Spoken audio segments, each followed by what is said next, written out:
There is no right or wrong decision. You make a decision and you make that the right decision. Because it's still you in both versions of the choice, but you make a choice and you stick with it. Have you been sold this idea that if you stand in conviction with what you're saying, that you look like an arrogant asshole? Humility is like that grace. It's that empathy. It's that space creation. But when it comes time for me to speak, whatever I want to speak, I don't have to posture, but I'm going to speak with confidence. I'm going to speak with conviction. If I really believe in it, and I think there isn't enough of that. The world is such an uncertain place. We have everything thrown at us. But if you just, do it day by day, inch by inch, consistency, commit to yourself, then you can look back and say, yeah, I did get through that hump, that really tough moment that I thought would kill me. But it doesn't kill you. It's fun to just look at life and say, I also have this incredible opportunity now to write my story, to understand my story, and to contribute to it, and to, just to recreate life that I didn't have that before. Real talk, real wisdom. All heart, all in. This is the Roxanne Show.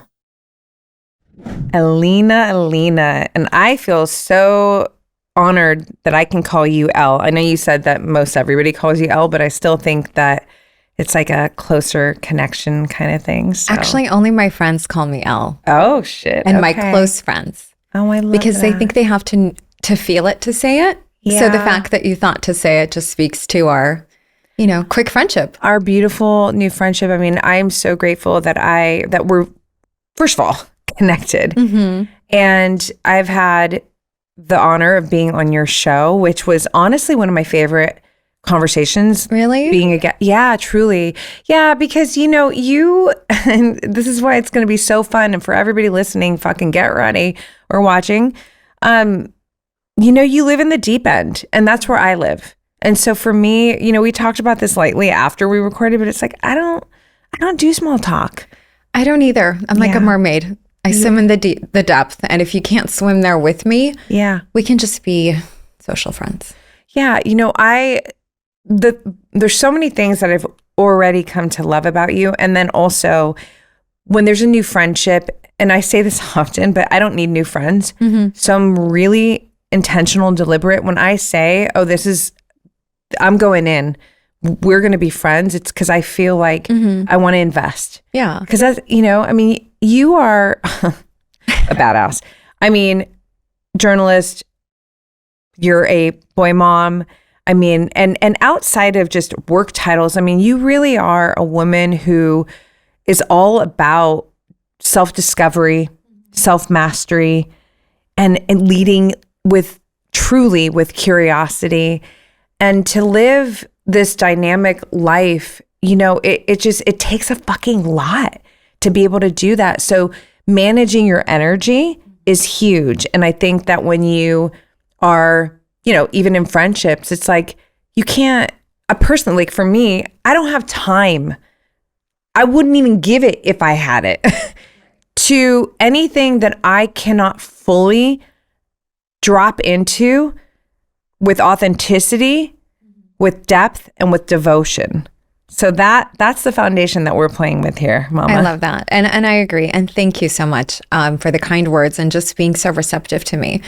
We were introduced by our mutual friend, Matt Gottesman, who's someone I don't even know that well, but he introduced us. We clicked immediately, and absolutely likewise, girl. It's so nice and refreshing to meet people who you can just be yourself with. You're so excited to see and so excited to talk to. Do you remember I texted you and I said, can we have a date? Yeah. I need a conversation with you. And I think we spoke for like 2 hours. No, and I love that too, because that also tells me about you being invested too. Mm-hmm.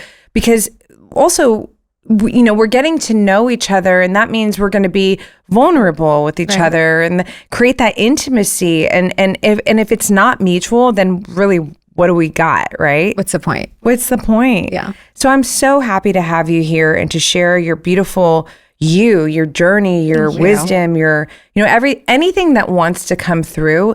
I'd love to know. Right now, it's 2025.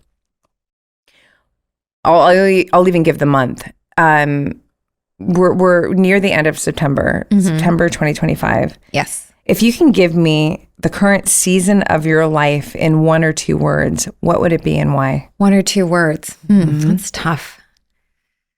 I think it's still being in the season of transformation because I've come a long way. Yeah.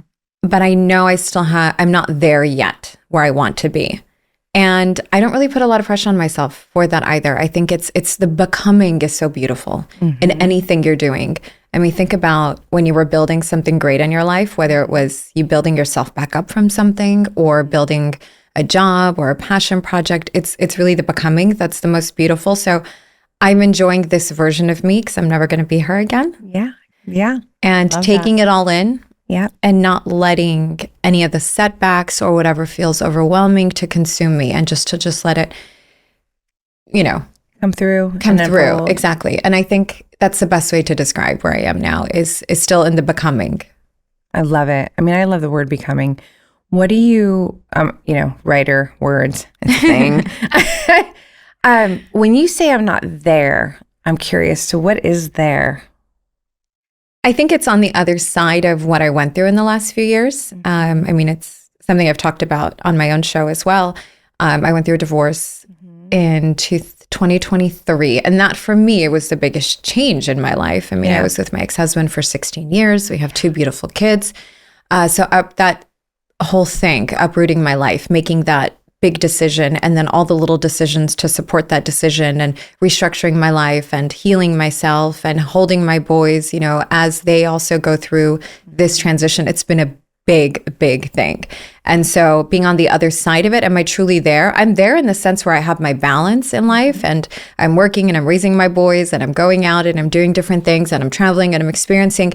But I guess, you're right. The there is never a destination. I think it's just further immersing yourself in the becoming, right? And sort of like as you get more into it, you up the ante because you have bigger expectations for yourself. And, it's always just being where I can, rise to meet whatever's happening. I heard you say that 2024 almost killed you. Like it was that devastating. It was hard. Just the process of detaching, the divorce and, moving into co-parenting. Let's talk about that a little bit. I mean, I'm just going to be totally honest here. I mean, it was everything. It was me taking a sledgehammer to my life. Yeah. So think about it. The big, beautiful home that I built myself with my ex-husband. Yeah. That went away. The family structure, that went away. The security, that went away. The missing of your ex-husband, that, my children, all of it. It was just like a bomb. Yeah. And so did it almost kill me? Yes, because I had to grieve every single one of those things. And it's a grief you're not prepared for. Yeah. And the grief is devastating. I was brought to my knees. I've had moments where I've, just the only thing I could do was have a conversation with God because who else? Yeah. What else? You're so deep in it. Yeah. You can't call your mother. You can't call, you can, but sometimes those answers are just beyond any of that. It's pain like I've never felt and trying to understand how am I going to do this on my own? Yeah. I've never been on my own. Were you because I feel like you're very tuned into yourself and I get a real sense that, you philosophize with life. You go deep, like you unpack things. There's a lot of self-awareness.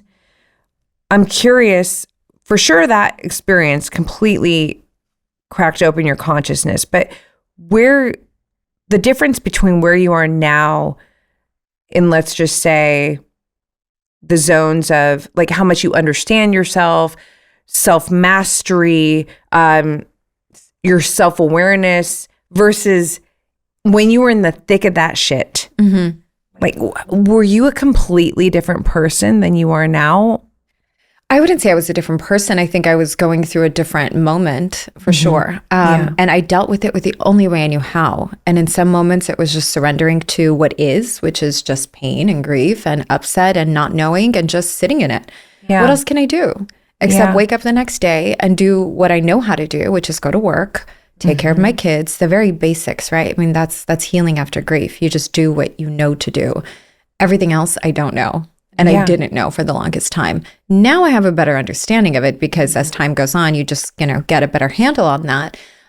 So I think that's the only thing that's really different. And also because I've allowed myself more experiences, and experiences shape the self-mastery. They give you the Yes. tools, they give you data, information, Yes. exposure, all of that. So I am living life. And I think the experiences I've had in the last year have shaped me into someone a little more evolved, a little more not so, stuck in her grief.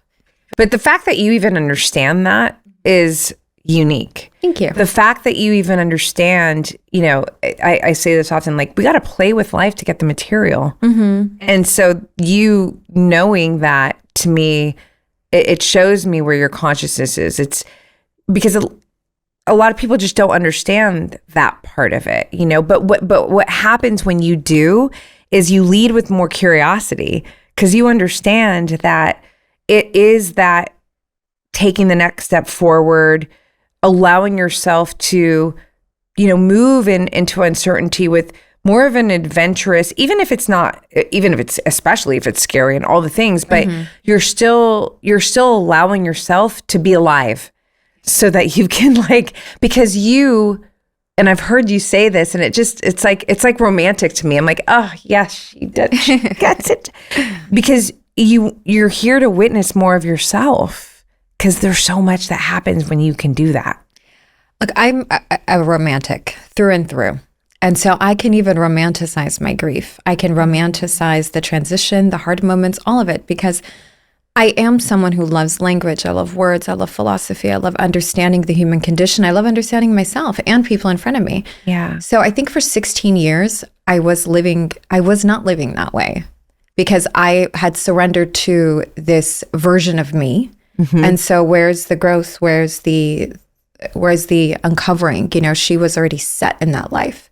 And so I also had a very dominant personality next to me, who essentially steered the ship of not only our life, but also how I thought and felt and who I was. Mm-hmm. And so for the first time in my true adult life, I got to just be myself. Yeah. And having to go through all the motions really showed me versions of myself that I didn't even know were there.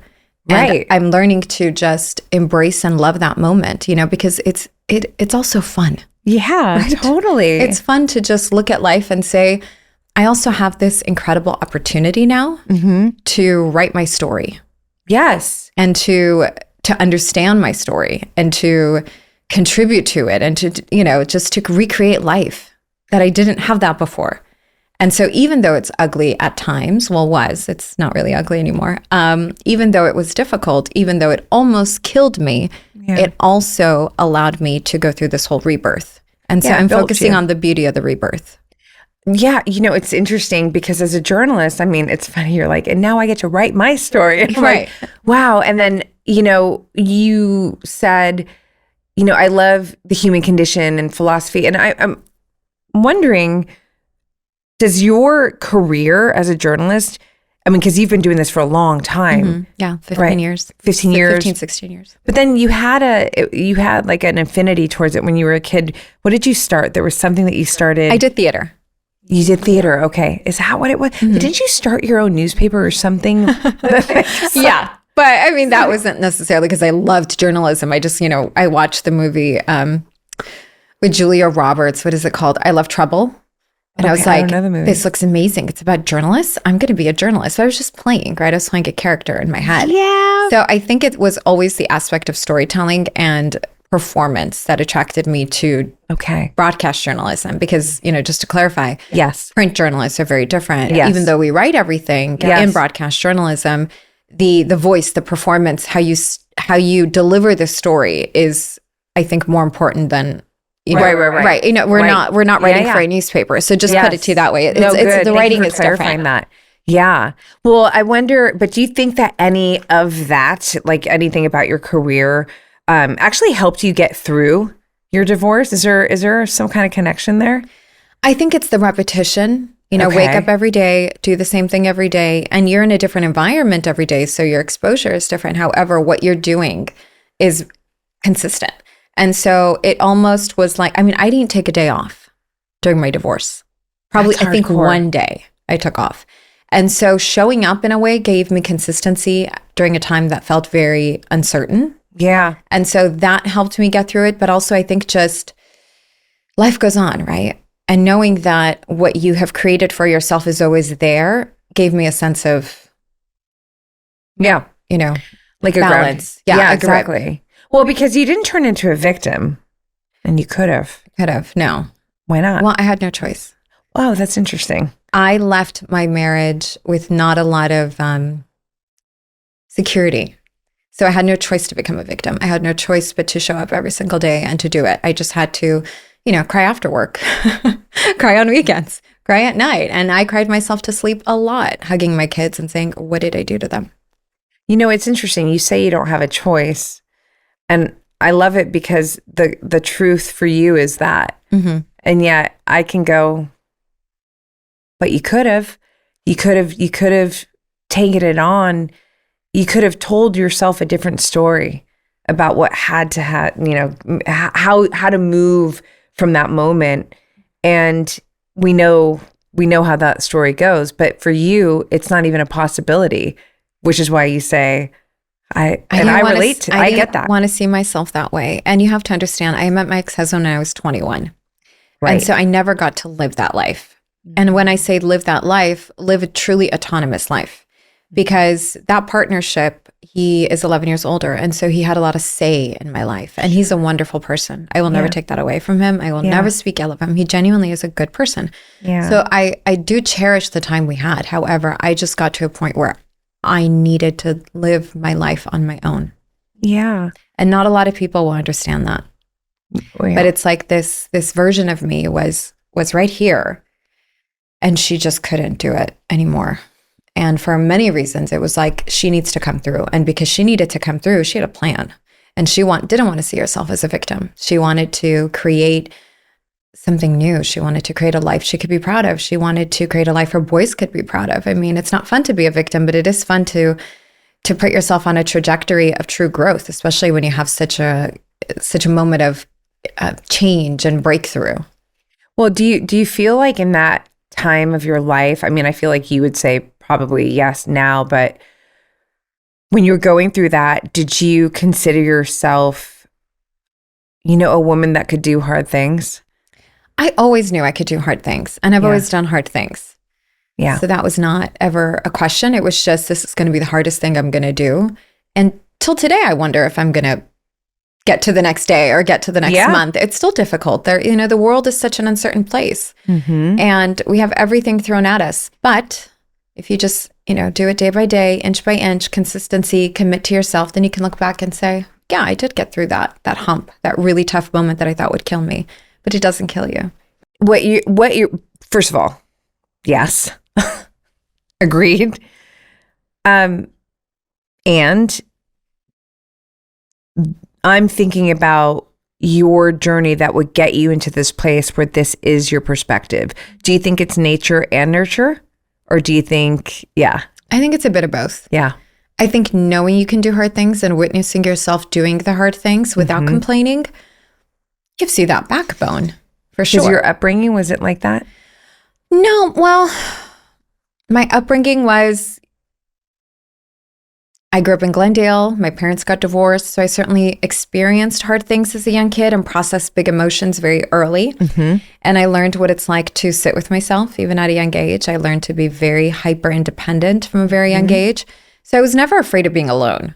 I think I was just afraid of the security because I never had security necessarily growing up. Yeah. And one of the reasons why I gravitated toward my ex-husband is because of the security. Security means what?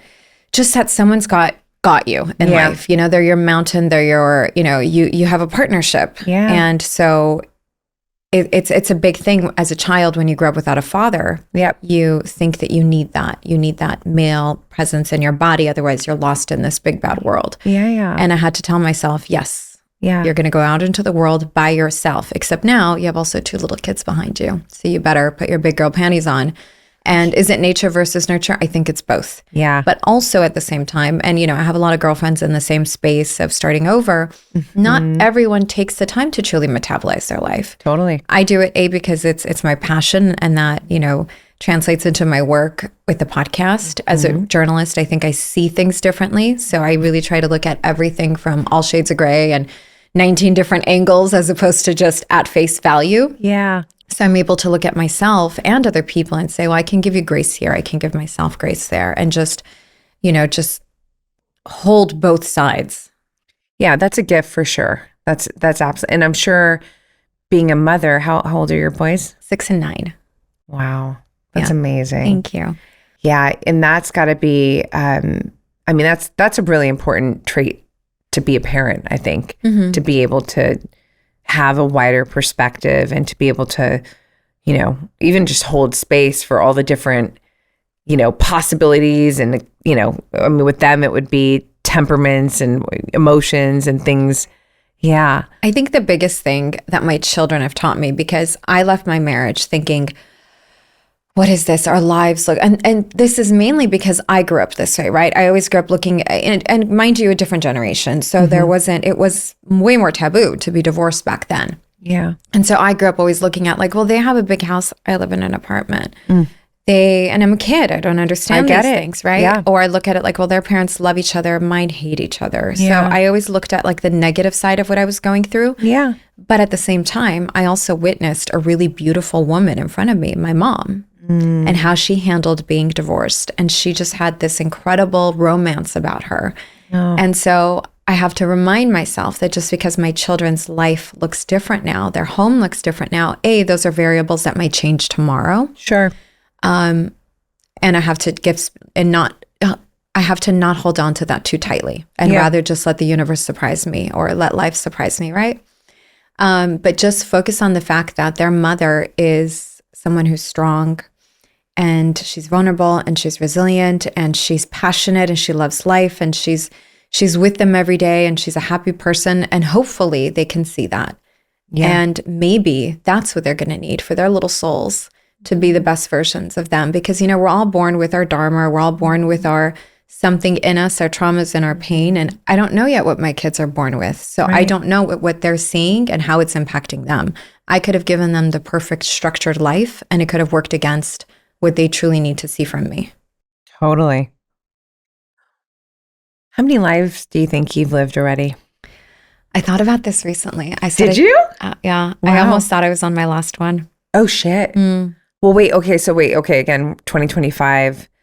I thought about this last night. I was like, okay, you've lived 10, Roxanne. You think so? No. So I actually mean in this one life. Oh, okay. I thought you meant like how many, because I think about I don't know. Soul. Oof, girl, I don't even. I've been doing it.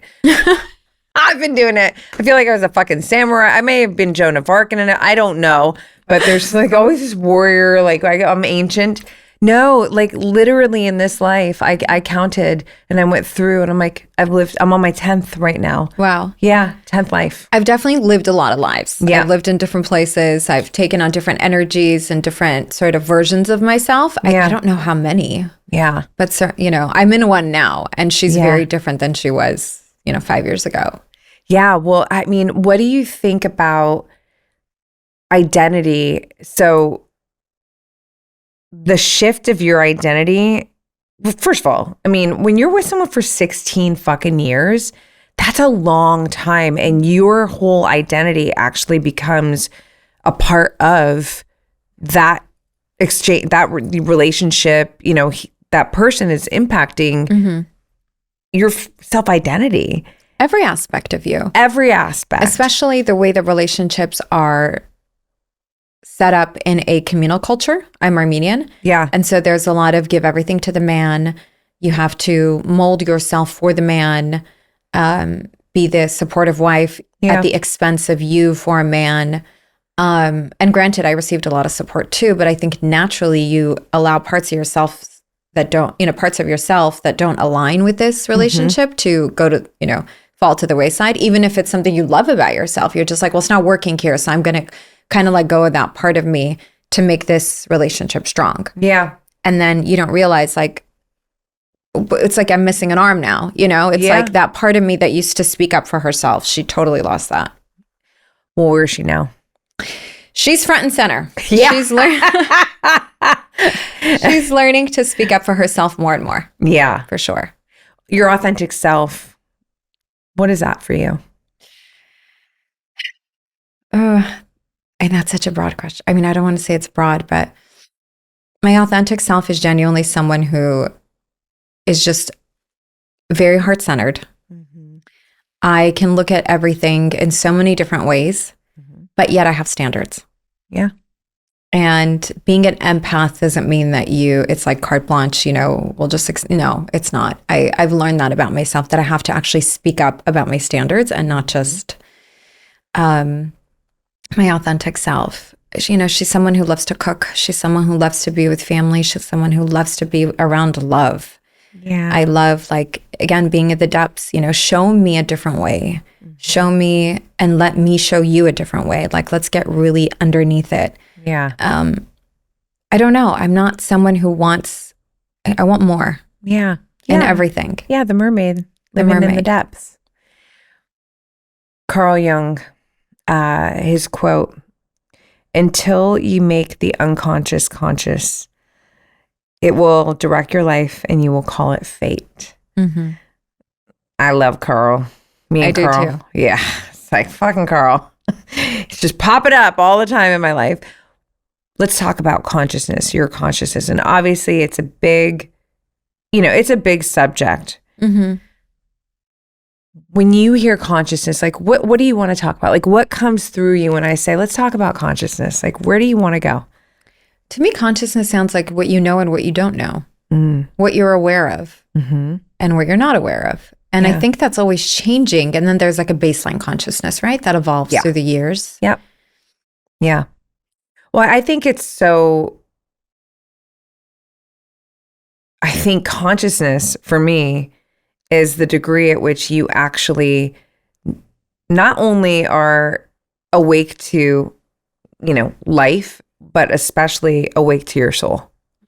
It's that connection. That's why I speak so deeply, and my work is so much about your heart, because I feel like your heart is the portal to your soul. So the more that we can open ourselves to our heart, the more we can forge that connection with our soul, the more that our consciousness expands, right?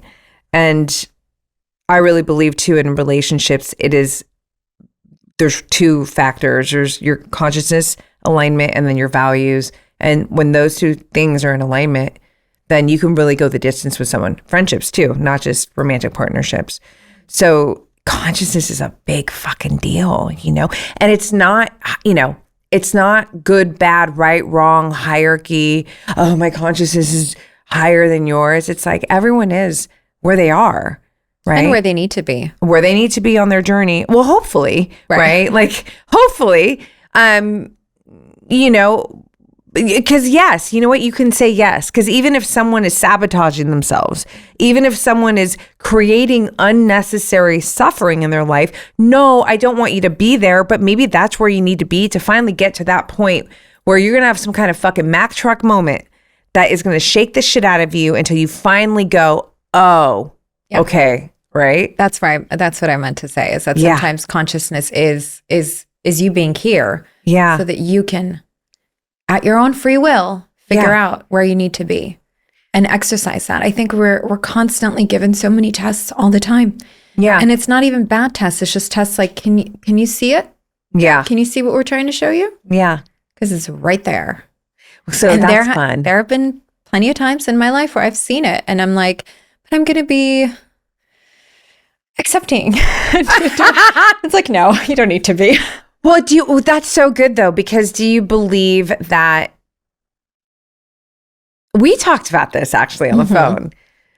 Intuition, listen, intuition's never wrong. It's just a matter of what you're doing with it. My intuition is incredibly strong. Yeah. That it scares me because I get a download. Yeah. Almost immediately. Yeah. And I have to say, but no, let's try to look at it like this. Let's try to look at it like this. But I know. Why do you do that? I want the experience. I want to get to know the person. I want to prove myself wrong. I want to be surprised. Yeah. Right? I love to be surprised. Do you know your human design? Mm-hmm. I'm a generator. Oh, you are? Okay. I thought you were I'm a manifesting generator. I can we probably already talked about that. Yeah. Because and I'm a 3/5. I don't know my numbers. We have to pull that up. Yeah. We'll pull it up afterwards. Okay. Because the 3/5 is we have to experiment. Mm-hmm. So I get you. I mean, I haven't always subscribed to my intuition, but sometimes the reason for that is so I learn to fucking subscribe to your intuition. So I'll give you an example Please. of my intuition speaking to me. So I met a person recently a few months ago, and my intuition about this person spoke to me loud and clear at the very beginning, but I ignored it because they were tall. They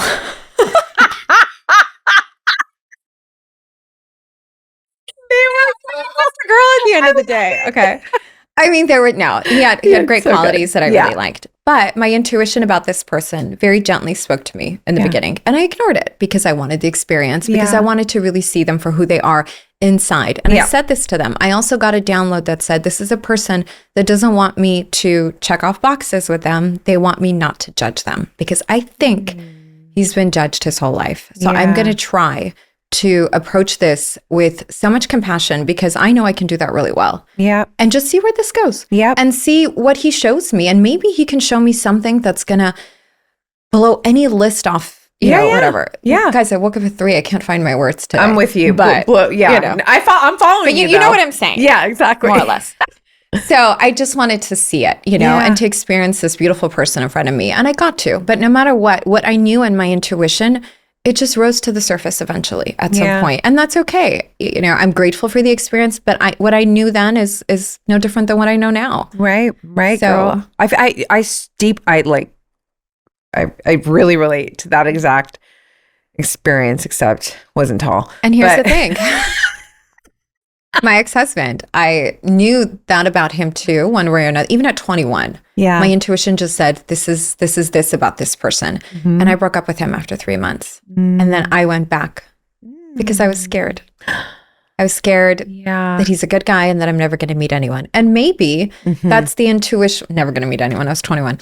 Well, yeah. But you know what we convince ourselves of, because we're scared. We're impressionable. We're young. I just thought he's a good guy. Let me stay. Yeah. And then I stayed 16 years and he's still a good guy. But was that the relationship for me? I don't know.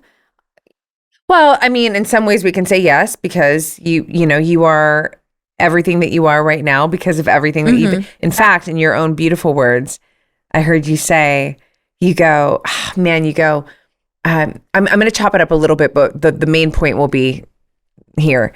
You said, and everything about my past is like, it was perfect. Like I heard you say perfect. And what I loved so much about that was it's saying that I fully embrace every facet of my existence and I have no regrets. And first of all, I have chills. That is so healthy. Also, because if we are holding regret from our past, our future is getting fucked. Like people don't understand that connection though. It's not just about right now, even though all we have is now. But if you go, actually you. I think it was perfect because I like myself. Does that make sense to you? It was perfect because it was, and this is going to sound very self-centered, but if this is my story, and if all of this is my doing, if all of this is my creation, then I created it for my story. Yeah. And I'm sitting here today and I like who I am. I know I'm a good person. I know I lived a good life and I'm still going to live a good life. I'm living a good life. Yeah. And I still really love life. I'm still really excited about all of it. So it was perfect because there were so many amazing moments. How can I not see that as perfect? And even the negativity, it just, I can now look back and say, you were exactly the person you needed to be for me to become exactly the person I became. It's like fucking poetry to my heart. And because this is literally, I've spoken very similar words. Yeah. You cannot, I love who I am. And I could never be her without everything that was. And I think it's so good that we say this louder and louder, because I'm not saying it's easy, nor are you. I don't think anything about, I mean, again, you frame up a year like it literally almost killed you, you know? I mean, you're on your fucking knees, and I know all about the on your knees, like just from being a maverick my whole life and just going for it. It's like, not to mention childhood, issues and all things, but everything comes down to the meaning that you're assigning it, right? Right. And you have given meaning that is valuable to every aspect of your past, even the parts that kicked your ass, the parts that you wouldn't even probably want to live over again, because who wants to do that? But you can still have reverence for it. And ultimately, and this is my favorite part, because you truly like yourself, you truly love yourself. And this is the fucking message. And it's, I love it. You framed it up like it might self-centered. And I'm like, no, it doesn't. No, it doesn't. I think there's this, I philosophically spar with ChatGPT because I am a philosopher. Me too. It's so fun. Yeah. Oh, I'm sure you fucking do. My ChatGPGPT always tells me I'm right, which is the only thing that freaking bothers me. Oh, no, you have to fix that. There's a setting. I'm like, just tell me if I'm being a bitch. Because I want to hear it. I'm asking you. Well, there's a way to set it up because like that's an excellent point you make there, Ellina. Oh yeah, no, I'm like there's ways to prompt it to make sure, because I'm like, no, I want objective. Yes, I am a street philosopher. I have ideas, and I want you to battle me right now for me to really, first of all, understand more of my thinking, and also to see it from different angles, right?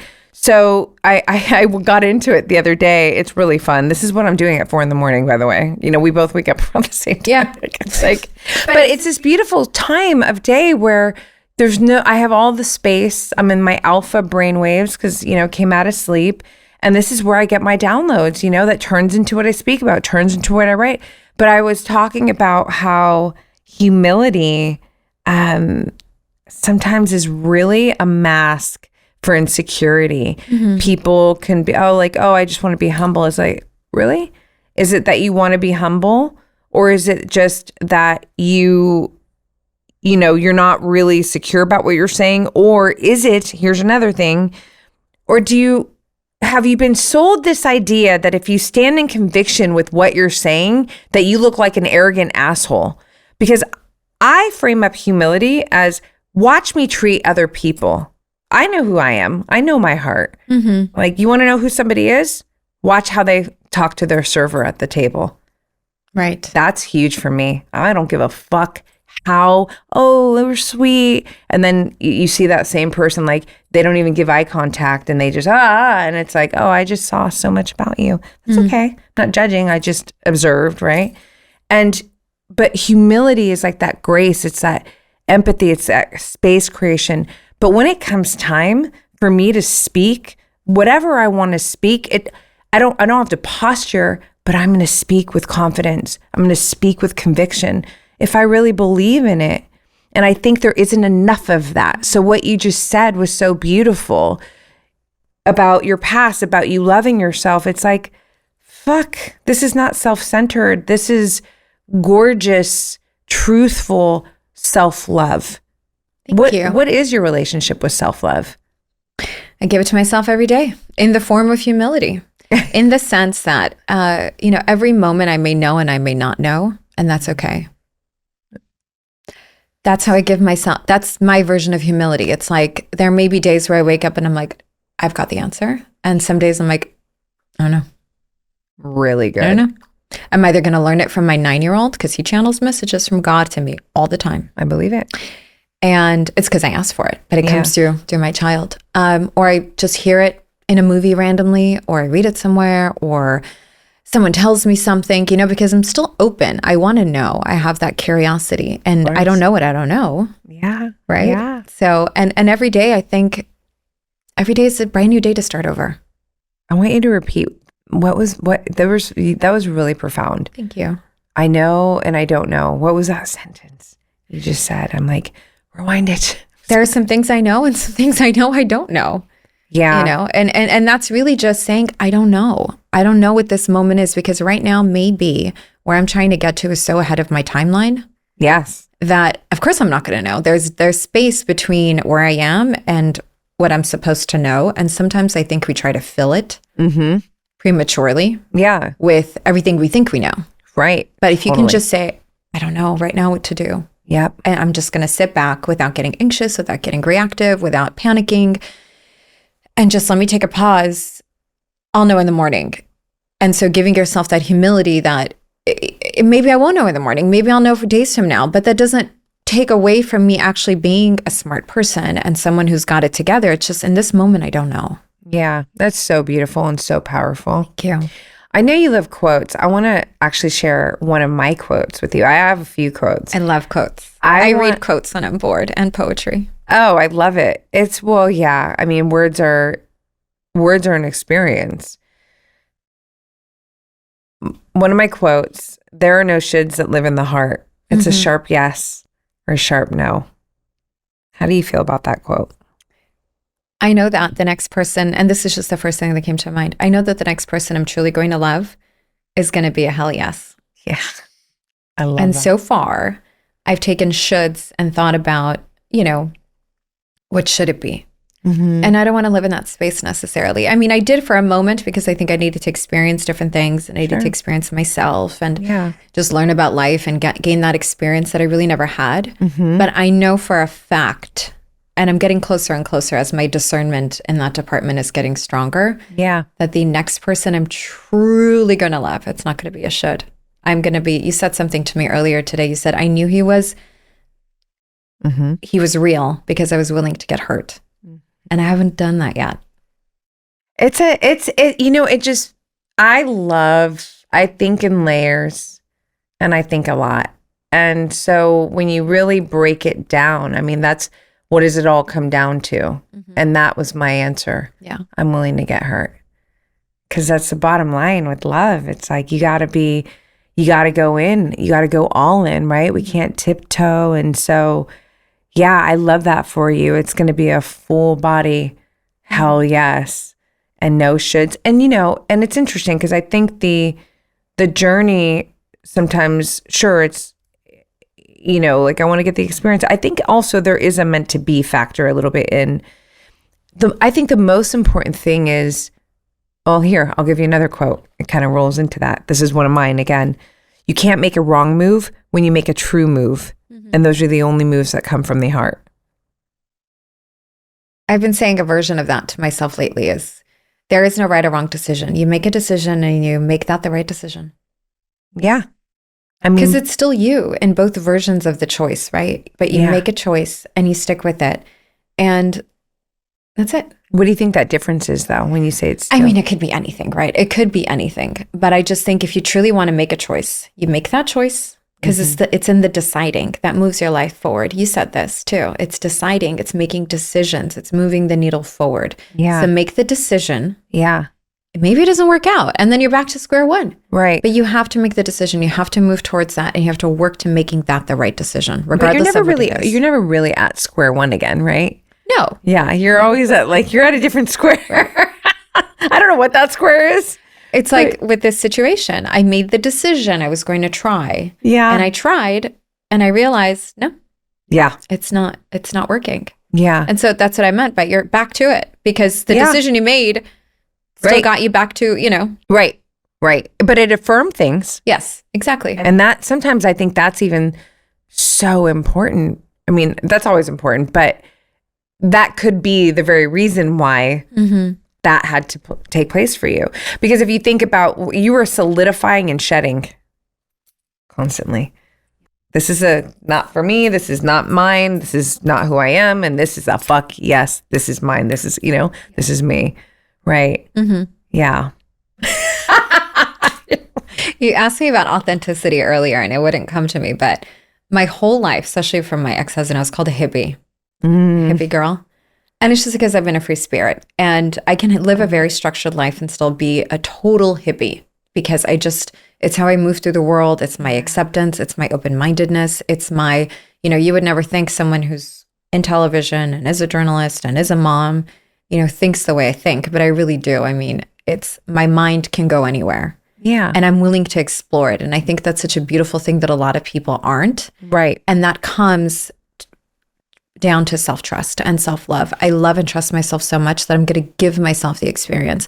I'm going to allow myself to look at life in just this very open way because we're here once. Maybe we're here more than once, but as far as I know, I'm here right now. In this body body right now. Yeah. I'm going to give her all the things to see and to do and to be and just to swim in the depth of it. Yeah. So I think that is my authentic self, is someone who's just willing to go for it. But I will also very quickly realize, okay, we went far enough. Well, that's part of the journey, right? It's discovering what are those lines? What are those boundaries, right? Yeah. That's something I really had to learn. Yeah. In the last, like 6 months. Yeah. Really learning boundaries and honoring them. Yeah. And boundaries, not just with others, but what about boundaries with yourself? I think boundaries with myself, it's just like, don't go there in my mind. If I'm going to assign a thought to something that I shouldn't, I stop and say, you need to do that. Yeah. Because it all starts here, right? I think that's the biggest thing when you were talking about consciousness. Yeah. My consciousness now realizes it's not about those external things. It just isn't. But I lived my whole life wrapped up in it. Yes. And imagine how in conflict you are with yourself, right? You are naturally this empath, naturally this hippie that just wants to like experience it all. But I put myself in a box trying to experience it all. Yeah. And when you say external, just for clarity for I mean, all the external security that we could give ourselves, you know, as far as like having everything in place that society tells you need to have in place in order to have it figured out, right? Right. And I got to a point at 37 years old, I'm like, I did everything right. I went to school, I graduated, I got a great job, I got a great husband, I got married, I got the big house, I have 2 little kids, I'm on every board I can think of, I'm doing all the charity events, like what else can I possibly do? Yeah. But I'm not doing me. And me as a girl who doesn't want most of those things. I mean, she wants it, but not in that way, not in such a structured way that's keeping me in. It's like, yeah, no, it's so good. It's actually very dangerous when you get to that place where you're looking at your life like, wait, I have all of it. I've done all the things, society. Why do I feel empty? Why do I feel like something's missing? That's very dangerous because how do you work with that then? You're like, well, what else am I supposed to fucking do? You don't. You quiet the noise with numbing, isolation, sabotaging relationships, all of it because you're not happy. Yeah. Because you're not connected. You're totally disconnected. Right. You don't even know that you're disconnected because you're so disconnected. Yeah, seriously. It's like, no, am I just depressed? Am I just going through something? Right. My ex-husband thought I went through a midlife crisis. I'm like, first of all, I'm not midlife. Yeah. And second, a woman deciding that she wants different for herself is not a midlife crisis. It's her becoming. And she needed to do that because that was written for her since the day she was born. Yeah. She just wanted to go the other way. Yeah. Well, it's also a thing where I think your childhood, I'm pretty fucking confident about this actually. The divorce, your mom, like that stuff gets put into our like the safety, security. I'm sure there were things, you said it. So when you're navigating life that young and survival becomes a thing, it could be very easy to then prioritize this external stuff as, well, this is vital. Like this is the most important. This is the most valuable. But meanwhile, Elle's spirit is like, well, that's cool. And I'm not saying I don't want that, but like, that's not necessarily what what's most important to me. What about my self-expression? What about your self-expression? No, those things are very important. And I'm not trying to put it down in any way. Of course not. Believe me, we all work for that because they're beautiful things. It's just that with the absence of what's your authentic self, those things don't matter as much. Exactly. Or they matter, but they become just like it owns you. You don't own it. Well, it's not, you're not being true. You said it perfectly, without your authentic self, because otherwise you're just checking boxes. Yeah. And that's not the same thing. Right. And also you're not developing all the other things, right? Boundaries, expression, a voice, discernment, your all values. These values. I didn't have any of that. I was just operating on, climbing the mountain, survival mode, climbing the mountain, but in survival mode mentally, stuck in a place where, I don't know, it's like my growth was stunted and I just stayed there. Yeah. As far as my emotional development. I don't know. I just think something had to change and I'm still understanding it. I'm still processing it. And I think in hindsight, certain things you learn to connect the dots. Totally. And other things you're like, I don't know. Yeah. And I may not know for a while. But that's humility too. It's like, I don't know. I can't tell you that was the greatest decision. And I'm not going to stand here and say with full confidence, yes, do it. I don't know. but I gave myself the chance because you live one life that we know of, you know? And I really wanted to, I go back to a quote that I read at the time, which was very profound for me. It said, we all have two lives. The second one starts when you realize you only have one. That's really good. That's really good. I read that and I thought, yeah, why does this resonate with me so deeply? Right. Why am I not on Pinterest right now looking up glamorous kitchens and recipes that like I did a year ago? Why am I now on Pinterest looking up all these quotes about finding freedom? And like, my consciousness shifted. So, you know. Yeah. I don't think anyone saw it coming. And I think that was. Yeah. Well, it was just major. your time. It was the reckoning. Yeah. So I don't regret it. It was the most beautiful part of one of the most beautiful parts of my story. Yeah. Because it was the first time in my life I stood up and said, I have no safety blanket. I'm going to leave the only relationship I've ever known, the only real home I've ever known and built, but I'm going to do it because something deep inside, even though I don't know what it is, and I stand here with full humility, I'm just going to do it because if I don't, I'll die. Like a part of me will die. You know, no certainty, but this is where you really started to build certainty in yourself. And nothing is certain, anything is possible. That's another really it's a fantastic simple one. But significant quote. Yeah. No, it's so good. But it really comes down to, you know, I share this on your show. I share it all the time, but I think most people got it wrong. You're trying to make uncertainty certain, and it's A, never going to work. B, you don't want that. You want the possibilities. Ultimately, what you want is certainty in yourself to navigate uncertainty powerfully.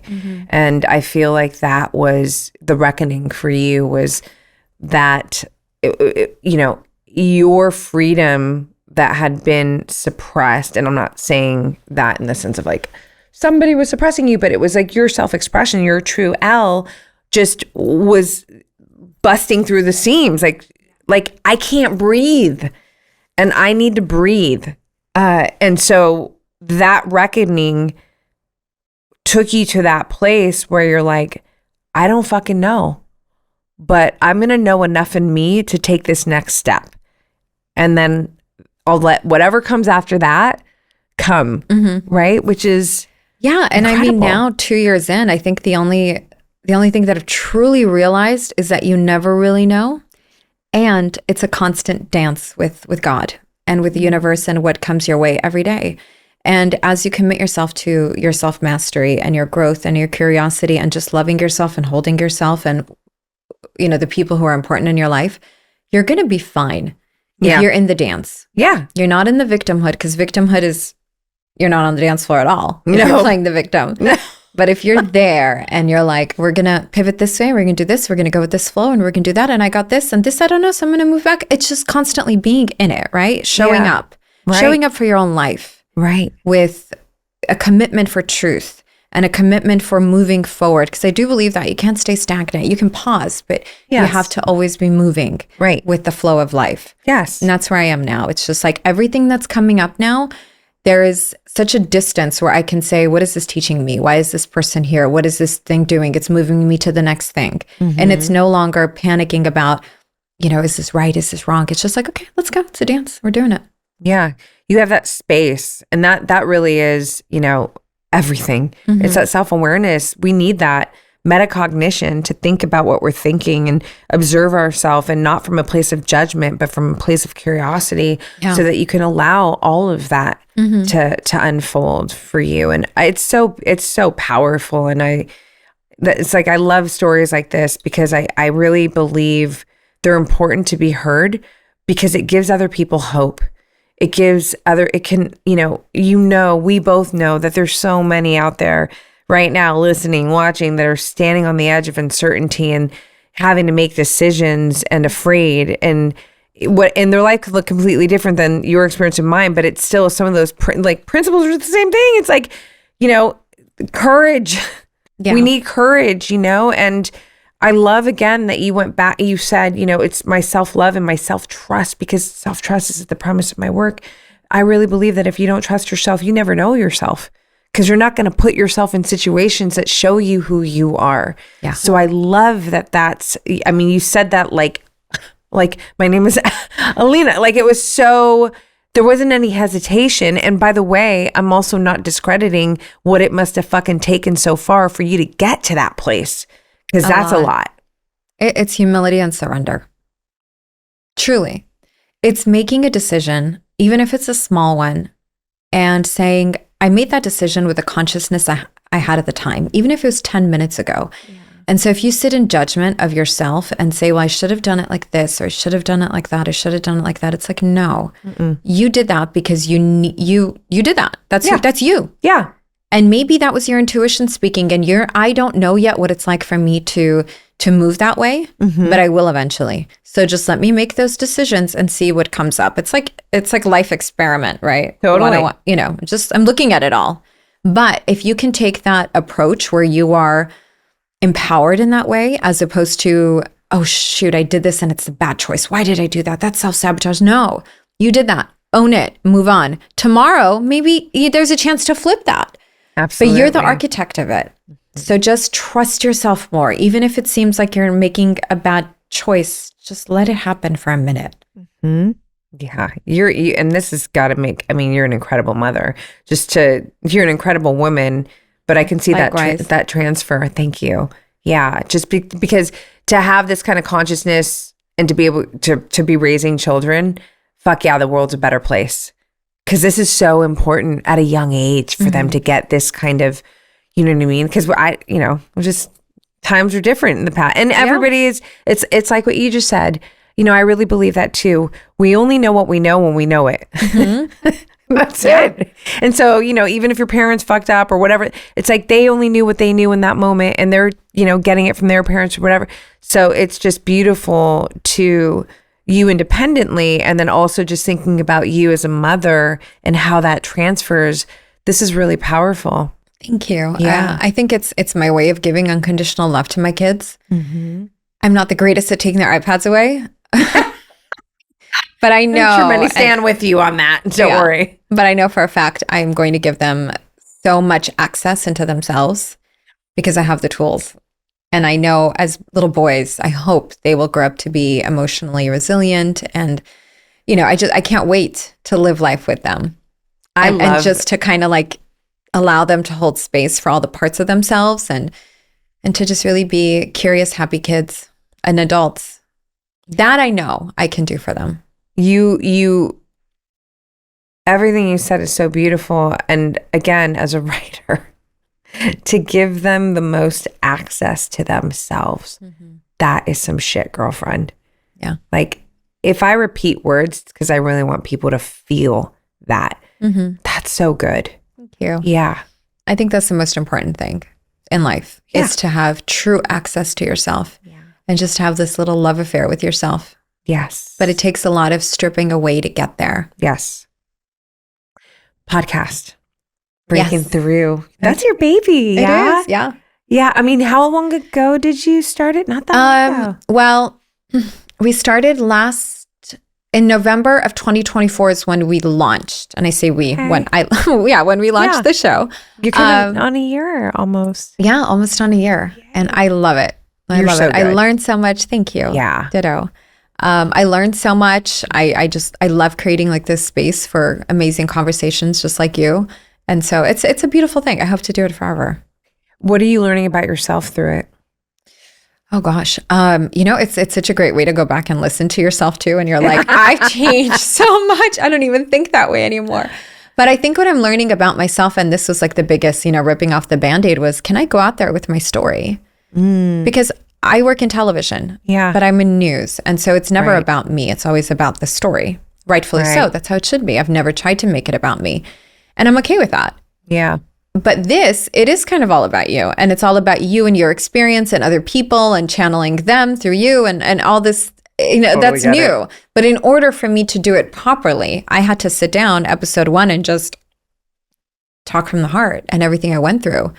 And I didn't think I'd be able to do that, to truly be honest and to just not care. To not care because there's judgment potential. I just had enough self-trust that I'm I can move through it with grace, and I can be that person. Yeah. I saw myself being that person.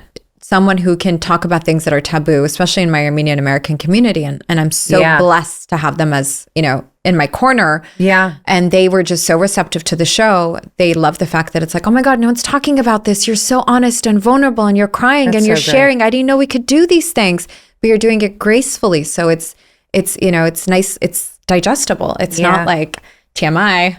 Right. So I went into it like, I can do it.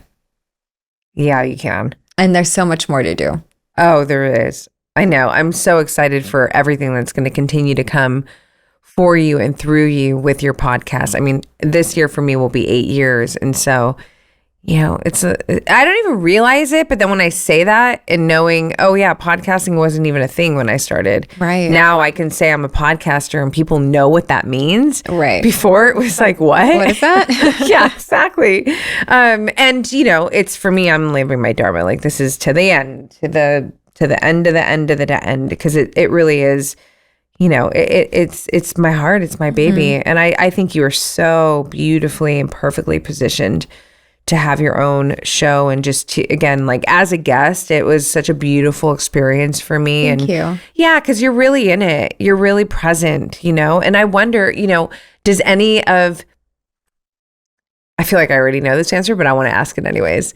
Does your career in broadcast journalism, like, does that impact it in any way, whether it's a negative or a positive, maybe both? I think, in both ways for sure. I think because, the style and the delivery in news is so different. The voices are even different. Like my news voice is not my usual voice. And so, getting rid of that. And sometimes I still fight with it. Am I too poised or am I being myself? Because the number one thing I always hear is you're too serious. And I'm like, I'm not serious. I'm just naturally poised. I don't know. And you are so playful. Like you're. No, I am. But it's like for those who don't know, you're like so. I love to humor. No, totally. I like. Yeah, I love all that, and I want to show that. It's not that I want to show it more. I want it to come naturally. Yeah, and it's a space where it can, and in news it can too, because I work for the morning show for KTLA, so there's a lot of levity. Sure. But still, it's a professional space. It's not my space. I work for a mission, and the mission is always a story. Even on the funniest day, it's always about the story, and I honor that. But with the podcast, it's obviously different because it's my language, my world, the insight into the authentic Elle. And that's the reason why I chose the name Breaking Through, because I did breaking news for 15 years, but this is about breaking through and going inward. That's so good. And it's all about personal breakthroughs and just dissecting and going through all the things. How has it helped me? I think it's curating a conversation. I think it's looking for those interesting nuggets, knowing how to be a storyteller. I hold space for the conversation, yet we can go freestyle too. And, I have a natural outline in my head. That's because for 15 years, I go into an interview knowing what I'm looking for. And then I give myself space and say, but the rest is just going to be all surprise. So good. Yeah. What is one thing that we haven't talked about yet that you want living in this conversation? I don't know. I'm enjoying not thinking. Yeah. There's no pressure. You're asking all the questions. I love it. And beautiful questions, mind you. Thank you. Yeah. I don't know. Yeah. You know why I like to ask that question? Because a lot of times, people that I talk to on the show, they're doing a bunch of podcasts or they have their own and a lot of people get asked the same things or they get, it's always kind of, and there's always something inside. You leave, you drive away, you're like, oh, that would have been. Yeah. Or, if somebody would just, throw me that ball or whatever. So I like to present that question just in case there is something that's right here, but maybe the opening didn't come through. I make that opening very deliberately. And it doesn't have to, you're going to drive away and text me and be like, Rox. We'll talk about it at dinner. No, but that's because it's actually really fun what can come through. Yeah. For some people in those moments. It's like, oh. It's funny. People tell me all the time, I'll just have fun. Yeah. And I think because they know my capacity for true fun and capacity to just live and embrace life. So I'm always being told by friends, Elle, just have fun. And to me, that translates as, just say yes to things and just experience things, because you're smart enough to pull back when you realize it's not for you. So just trust yourself. And, just looking at this past weekend, my family and I, we went to Redondo to visit my brother and his friend who has a house there. And in the morning I said, no, we're not spending the night there. We have to come home. We're going to sleep in our beds. Yeah. Why would we stay there? Yeah. It might feel uncomfortable. We stayed. My other girlfriend came with her son. We had the best night. Oh, I love that. I was there. I was connecting with both my brothers, with my friend, his friend, and my brother's friend meeting. And then we FaceTimed my dad. And it was just turned into this beautiful experience that I would have never been in had I defaulted to my, safe. No, we shouldn't. Yeah. So I'm learning to just say, okay, let's do it. Yeah. Just to not, that's so important, right? I mean, we want to have structure. We need to have structure. We just never want our structure to own us. We want to be in ownership of our structure. Because if it's in the reverse, then we're actually not living, right? We're going to. Right. Yeah. And what was beautiful that happened? My brother's friend turned and looked at me. He said, Ellina looks really happy right now. And I said, yeah, you're right. I am. I said, this is the first time I've been happy in a minute. Love that. Well, happy looks good on you, girl. Thank you. Hot, actually. It looks hot. It was happy because I was with my family. Yeah. I was, and it's just, it spoke to me in that moment where it's like, just let go. Yes. Well, I mean, this is so exciting to be friends and I love you and to be in your corner now and to support you, to witness you,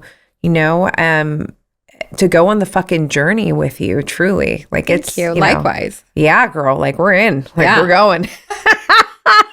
I am so excited. Well, and on that note, I mean, this is a to be continued because you're coming back, and I just want to philosophize about life with you and bring that, to the world.